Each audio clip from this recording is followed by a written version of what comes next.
করে যায় তাহলে সে আর সঠিক পথে আসার সম্ভাবনা থাকবে না। আল্লাহ রাসূল সাল্লাল্লাহু আলাইহি ওয়াসাল্লাম অন্য হাদিসে বলেন, কেউ যদি অলসতা করিয়া জুমার নামাজে না আসে তাহলে তার নাম মুনাফিকের তালিকাভুক্ত করা হয়। আর মুনাফিক কি?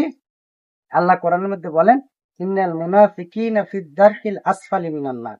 মুনাফিকরা জাহান্নামের একেবারে তলদেশে থাকবে, সবচেয়ে মানে বেশি আযাব যে জায়গায়, ওই জায়গায় হইবে যা মুনাফিকের অবস্থা। এই জন্য তুমি শুধু শুধু নামাজটা পড়লা না, এই কাজটা তুমি ঠিক করো নাই। হুজুর আমি বুঝতে পারি না যে হুজুর জুমার নামাজ আদায় না করলে যে হুজুর এত পাপ হয়। হুজুর এখন এসে তবা করতেছে হুজুর, ইনশাল্লাহ 5 ওয়াক্ত নামাজ আদায় করার চেষ্টা করবো ইনশাআল্লাহ হুজুর। আল্লাহ তাআলা তোমার তৌফিক দান করুক। ইনশাআল্লাহ এখন থেকে 5 ওয়াক্ত নামাজ পড়বা, জুমার নামাজ পড়বা, আর কখনো জুমার নামাজ বাদ বাদ দেবে দেবো না। না। আচ্ছা, ভালো থাকো।